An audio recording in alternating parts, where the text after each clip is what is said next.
Muy buenas tardes, docente y compañeros. En esta oportunidad realizaremos un podcast de la sentencia recaída en el expediente número 2123 del 2021, emitida por el Tribunal Constitucional del Perú, la cual aborda un tema sumamente importante dentro de los mecanismos alternativos de resolución de conflictos: la conciliación extrajudicial y su posterior ejecución judicial cuando una de las partes incumple el acuerdo adoptado.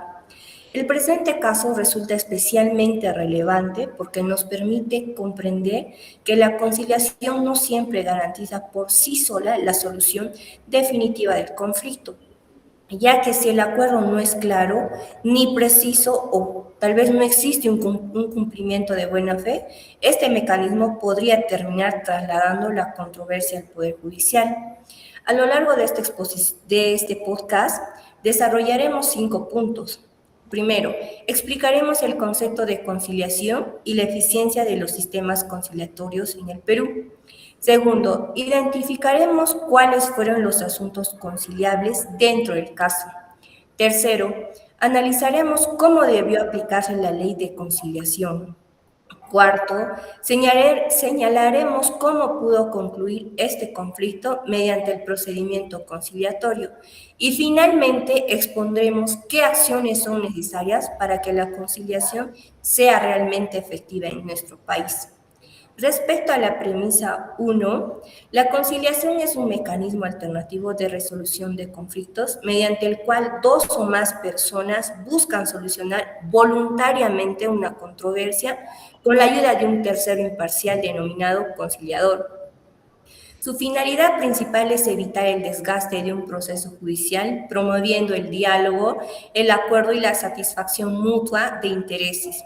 En el Perú, este mecanismo se encuentra regulado por la Ley número 26872, Ley de Conciliación Extrajudicial, la cual establece que en determinados asuntos es incluso un requisito previo antes de demandar. La importancia de la conciliación radica en que permite ahorrar tiempo, dinero y confrontación emocional.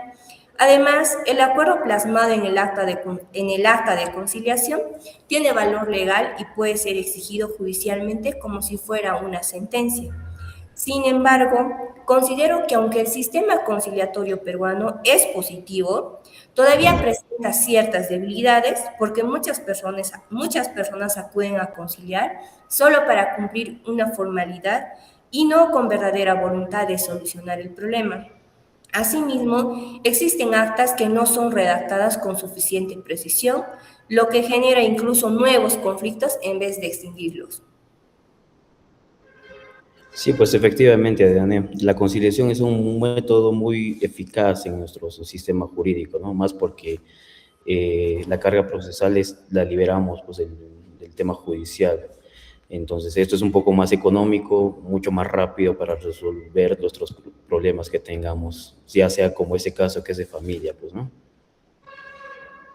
En efecto, Diane, Edward y César, si nosotros vemos la historia evolutiva de este proceso de conciliación que hoy en día tenemos, pues debemos volver al año 97 cuando se instaura este proceso conciliatorio bajo la ley ya mencionada, y es que la razón era simple: había una congestión tremenda en los procesos judiciales donde el Estado tenía que gastar mucho dinero y donde los jueces tenían que invertir mucho tiempo en tratar de resolver a veces cosas sencillas que bien podrían haberse resuelto de otra manera. Y por esto es que se instaura este proceso conciliatorio, y para animar a que la gente pueda tomar esta como una opción, incluso se hace como un proceso obligatorio para que se pueda iniciar procesos judiciales en el futuro. Entonces, eh, incluso este proceso fue tan efectivo en descongestionar el sistema judicial que tiene una actualización con la ley 31.165 del 2021. Bueno, y tal como Diane menciona, pues tiene pros y contras. Entre sus contras está que a veces la gente está mal informada y no tiene una predisposición a resolver estos conflictos y solamente va a cumplir un requisito más, ¿no? Sí, Edward, con esto José y exactamente como usted ustedes mencionan, la conciliación es un medio de resolución de conflictos de manera eficiente y rápido. ¿Por qué? Porque descongestionan lo que es la carga procesal, ahorra también costos y básicamente nos crea una alternativa. Antes todo era por un medio, lo que es esto, las cargas procesales, pero ahora nos crea un mecanismo alternativo para poder solucionar ese tipo de problemas. Y en Perú ha demostrado una gran eficiencia hasta cierto punto, porque como mencionaban ustedes, hay personas que no están bien informadas y por ello este medio de solución de conflictos no ha sido efectivo. Pero yo tengo la opinión de que sí ha tenido un gran impacto en nuestro país. Sí, pues Positivo. claro, Así es. incluso mente Correcto. nos dicen que tenemos que agotar primero la vía administrativa, ¿no? Irnos a una conciliación, un arbitraje, cosas así para descongestionar efectivamente los procesos judiciales, pues, ¿no? Muy bien. Respecto al resumen del caso y asuntos conciliables, bueno, entrando específicamente al caso, tenemos al señor Alejandro, quien suscribió un acta de conciliación extrajudicial con la señora Úrsula respecto a la manutención de su menor hija. En dicha acta, el padre se compromete a cubrir directamente todos los gastos de la niña, como es educación, salud, terapia, recreación, etcétera, etcétera. En el acta de conciliación se indica que es hasta por una suma máxima mensual de 2.170 soles. Por tanto, el asunto conciliable principal fue el derecho de alimentos específicamente, la forma en la que el obligado debía cumplir con la asistencia económica a favor de la menor. También fue materia conciliable la modalidad de pago, porque no se acordó una entrega fija en efectivo, sino el pago directo de necesidades. Si era un tema perfectamente conciliable, porque la ley de conciliación permite que los padres acuerden cómo atenderán los alimentos del menor, siempre respetando el interés superior del niño. No obstante, el problema estuvo en que el acta no detalló con claridad qué sucedería si el padre no acreditaba todos los gastos o si el gasto mensual era inferior al monto máximo pactado. O sea, el acta no estaba de acuerdo al principio de literalidad que se requiere, ¿no? Para que este acta de conciliación sea cumplida al pie de la letra. ¿Qué es lo que ustedes piensan, compañeros?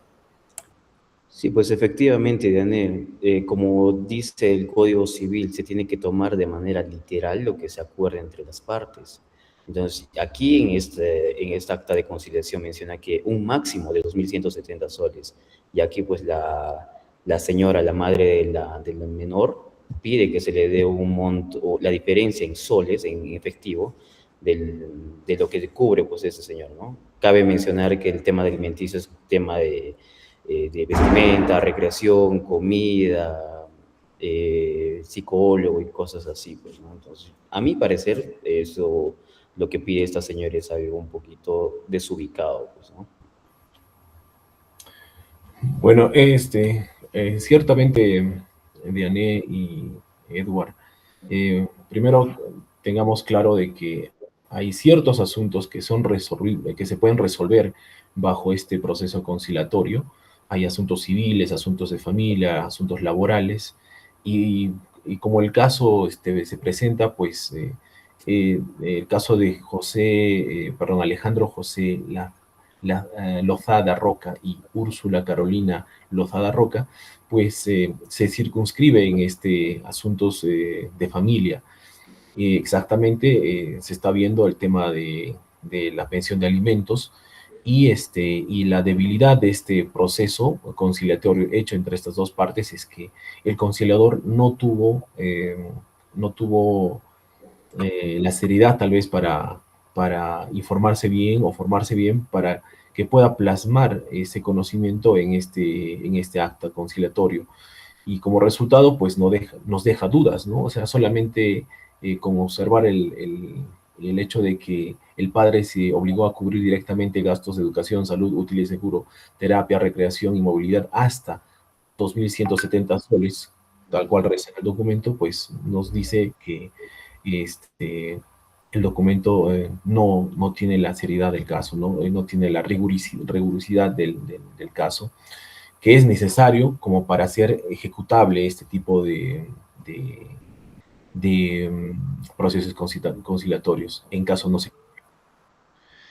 Sí, Edward Henry y Diane, también yo coincido, principalmente en los dos principales asuntos conciliables en esta sentencia, el cual era el monto máximo, el cual era de 2.170 soles. Debió establecerse como monto fijo y no como monto máximo, lo cual ocasionó todo este problema.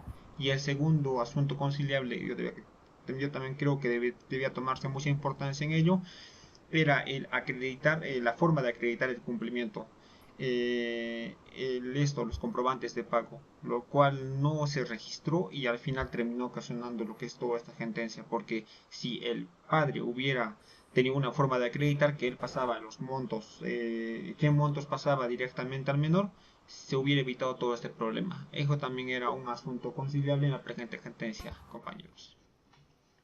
Así es, y lo más interesante después de haber suscrito este acta de conciliación, viene lo más interesante, porque aquí vamos a ver qué pasó después, ¿no? De lo que se ha suscrito este acta de conciliación. La madre interpuso una demanda de ejecución del acta de conciliación, alegando que el padre no estaba cumpliendo íntegramente con lo pactado y que además no sustentaba adecuadamente los pagos realizados. Frente a ello, el juez ordenó que si los gastos directos no llegaban a cubrir los 2.170 soles mensuales, el padre debía pagar la diferencia en efectivo. El demandante no estuvo de acuerdo y sostuvo que el Poder Judicial había modificado el contenido del acuerdo conciliatorio, pues según él solo estaba obligado a pagar en forma directa y no a entregar dinero, pues no, eso se ha verificado en el acta de conciliación efectivamente. En razón de ello, presentó una demanda de amparo por vulneración del debido proceso y la debida motivación de las resoluciones judiciales. ¿Qué es lo que piensan frente a esto, compañeros? Bueno, él dice que había modificado el contenido del acuerdo conciliatorio. ¿Eso será posible? Bueno, básicamente, Eh, pues, ¿no? Porque un acta de conciliación es algo ya de cosa juzgada, no hay que modificar nada ahí, a no ser que ya ambas partes decidan modificar siempre en beneficio del menor hijo, pues, ¿no? sí, Edward Diané, ciertamente sería imposible modificar. Además, cuando se suscribe esta acta queda en el archivo del centro conciliatorio. Además, se les entrega una copia a cada uno de los conciliadores, o sea, de los conciliantes sería, ¿no? En todo caso. Entonces, el documento lo tiene tanto la señora como, este, como el señor, ¿no? Entonces, no quedaría duda, porque si se cambia un documento, automáticamente habría una diferencia con los demás documentos, ¿no? Entonces, esa versión, pues, queda un poco descabellada. Sí, esto igualmente, como ustedes mencionan, este documento o esta conciliación realizada no se puede modificar. Eso tiene un efecto de cosa juzgada. Aunque haya habido varios errores en la redacción de esta conciliación, por ejemplo, el establecimiento del monto máximo y no un monto fijo, que no se hubiera acreditado los comprobantes de pago, no es una causal para poder anular esta conciliación. Además, no se puede, como explicaba antes, es de carácter de cosa juzgada. Entonces, como me explico, compañeros, esto de acá no se puede anular y se tiene que proceder con lo que es esto, con la presente sentencia. Sí, pues efectivamente, debió ser el conciliador mucho más claro, conciso en lo que está redactando, porque es demasiado ambiguo lo que dice el acta de conciliación, pues, ¿no? Así es. Respecto de la aplicación de la ley de conciliación y el análisis crítico, desde mi punto de vista, en este caso sí se aplicó formalmente la ley de conciliación, porque obviamente existió un acta, ¿no? Sin embargo, no se aplicó la manera técnica ni preventiva. El artículo número 16 de la Ley 26872 exige que las obligaciones contenidas en el acta sean ciertas, expresas y obviamente exigibles. Aquí el monto máximo sí estaba fijado efectivamente, pero no se establecieron reglas claras de acreditación ni tampoco consecuencias precisas ante un incumplimiento parcial o total. Considero que el conciliador debió prever este aspecto. Primero, la obligación de conservar comprobantes mensuales, obviamente, ¿no? Segundo, una cláusula que ordene el pago en efectivo de cualquier diferencia no cubierta. Y tercero, un mecanismo de supervisión entre ambas partes. Si el acuerdo hubiera sido redactado con ese nivel de detalle, probablemente jamás se habría iniciado un proceso judicial. ¿Qué es lo que piensan al respecto? Sí, pues, Diane, hay que tener mucho cuidado con esos temas de actas de conciliación de temas alimenticios, porque sabemos que si omitimos estos pagos, pues hay cárcel por estas deudas, ¿no? Y además, los jueces se están basando también en el artículo 168 del Código Civil, que es lo que tú ya mencionaste, la literalidad. Si lo toman muy literal el acta de lo que se ha conciliado en el acta de conciliación, pues, ¿no? Sí, y aumentando todo esto, cabe precisar que este proceso ha durado aproximadamente 8 años. Mira, para ejecutar un simple acta de conciliación se ha demorado tanto por simplemente haber obstruido alguna precisión que debería estar en el acta, ¿no? Exactamente, Diane y Edward.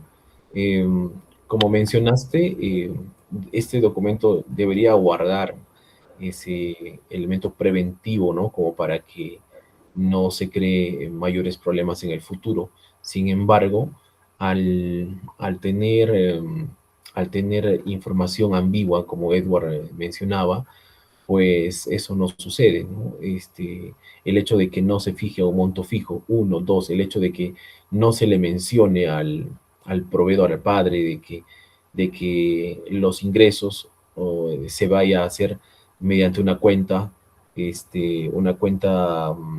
bancaria, pues pone en riesgo de que justamente el padre, el proveedor en este caso, pues se ha juzgado como que no hubiera eh, enviado ningún monto a sus hijos, ¿no? Entonces, en ese sentido, yo creo que este documento carece de ese carácter preventivo.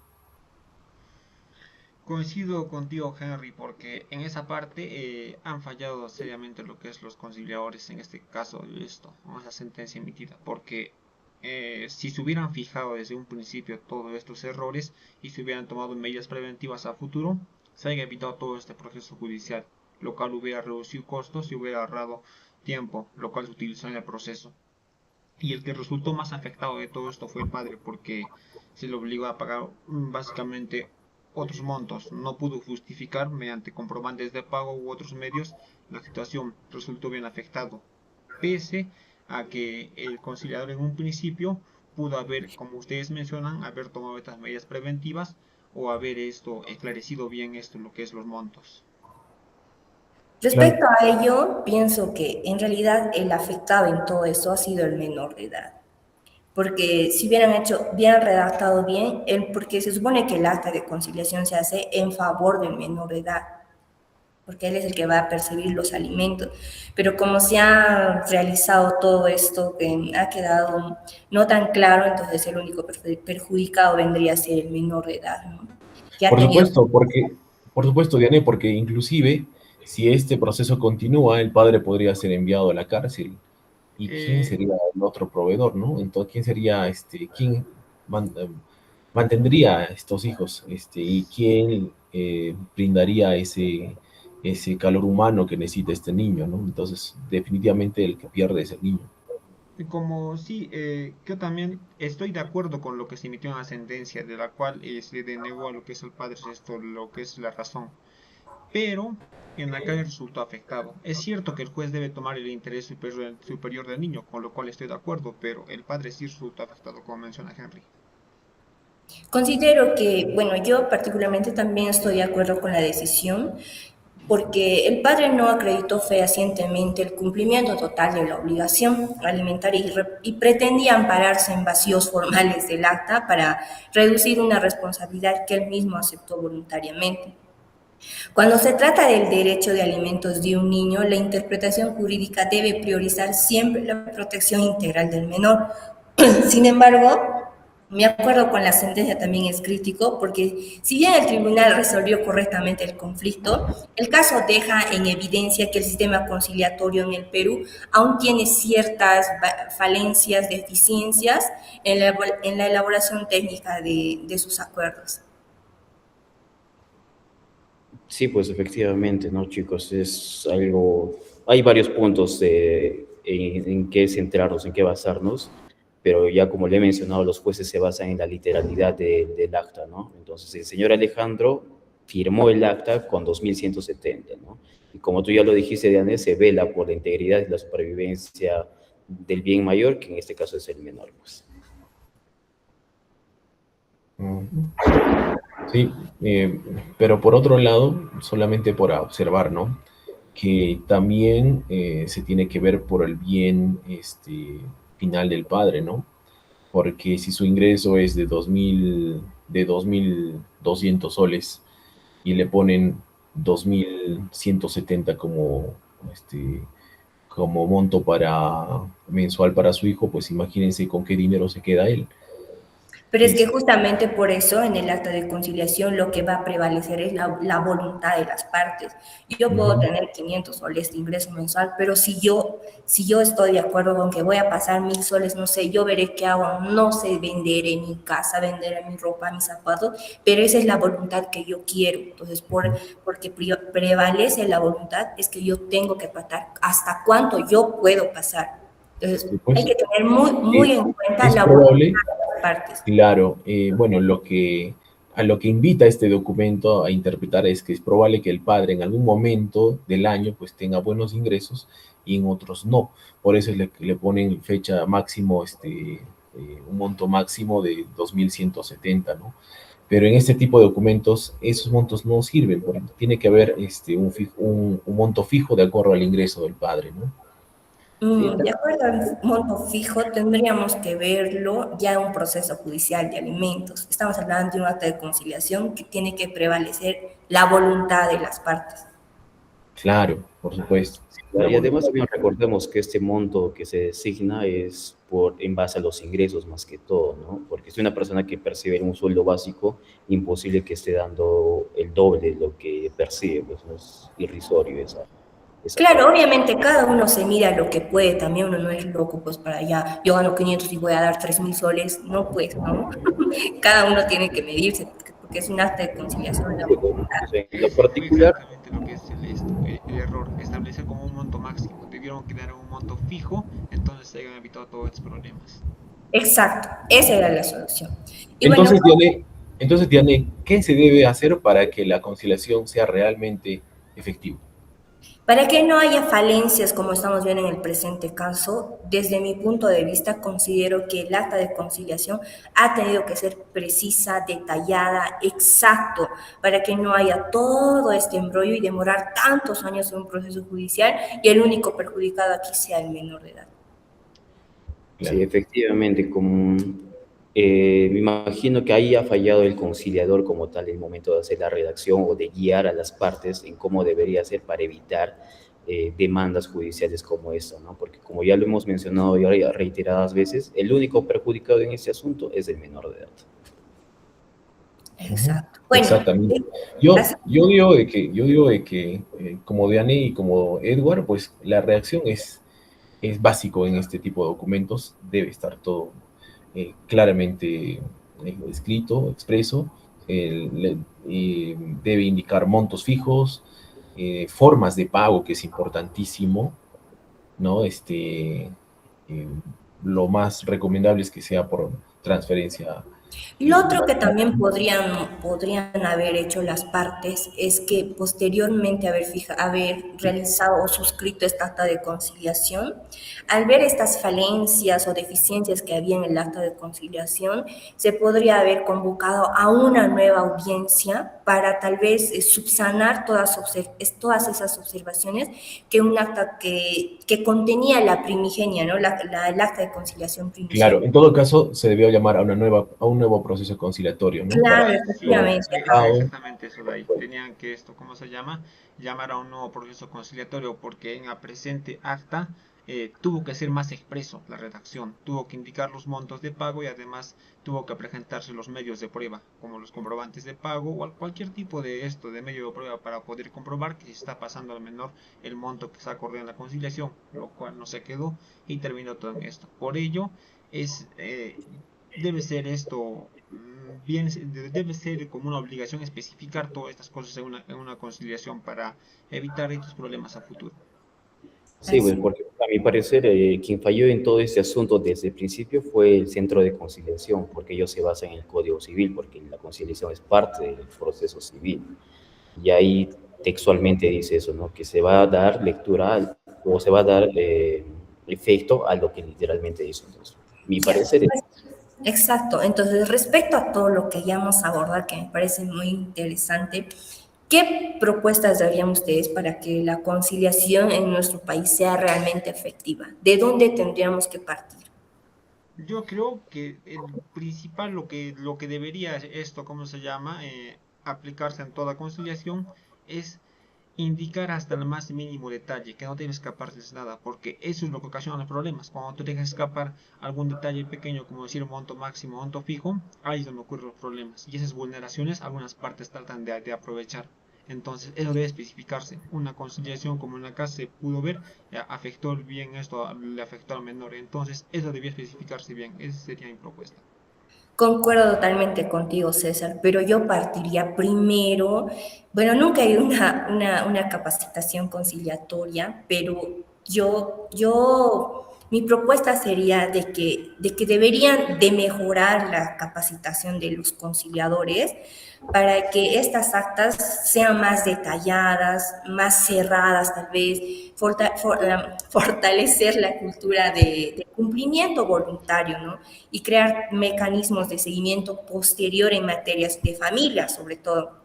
La conciliación no debería ser entendida como un simple trámite para demandar, sino como una verdadera herramienta de paz social y solución definitiva. sí, pues es efectivamente, Daniel, lo que tú mismo mencionas, deberían ser supervisadas por algún ente, ¿no? Porque, y tomar los centros de conciliación puntos estratégicos del Código Civil, como lo que están haciendo los jueces, ¿no? Tomar ciertos artículos que dan literalidad al contenido de ciertas actas de conciliación. Entonces, yo creo que de cada centro de conciliación debería tener puntos específicos, artículos específicos, y dar lectura esto a los conciliantes, ¿no? Para que sepan en qué se están metiendo y cómo funciona el acta de conciliación. Bueno, compañeros, yo les comento una pequeña aventura en este aspecto porque yo hice hace unos años un curso de conciliación y recuerdo que, si bien es cierto, se tocaba todos estos asuntos, ¿no? De la formalidad y todo. Sin embargo, yo observé de que no todos los compañeros o los participantes, digamos, tenían todas las mejores capacidades como para ser conciliadores, ¿no? Exacto, Y y mira, seguramente por eso muchos de mismo. ellos, y seguramente muchos de ellos hoy en día ejercen esa actividad y sin haber cumplido o cumplir con requisitos de formación, ¿no? Entonces, sin embargo, yo les comento de que el Ministerio de Justicia sí hace seguimiento a estos casos. Es más, en este caso, si yo fuera cualquiera de los dos participantes en este problema, yo presentaría una queja al Ministerio de Justicia para que el Ministerio de Justicia haga una investigación a este centro conciliatorio, ¿no? Y seguramente hasta le podrían hacer una visita inopinada, porque está en sus funciones, para ver si realmente están cumpliendo o no con todos los procesos, ¿no? Porque el hacer un proceso es casi un ritual, este proceso conciliatorio. Desde que uno entra al centro conciliatorio, está todo enmarcado por norma, ¿no? Entonces, sin embargo, como les digo otra vez, no todos los conciliadores tienen una formación como para ejercer este cargo de conciliador, ¿no? Sí, pues, Henry, como tú mismo mencionas. Fue muy grato compartir estas ideas con todos ustedes, ¿no? Fue algo muy enriquecedor este tema de la conciliación extrajudicial. Sí, igualmente, compañeros, fue muy fueron temas muy interesantes a tratar en en esta presente análisis de sentencia. Gracias. Gracias por la Gracias con Gracias. todos.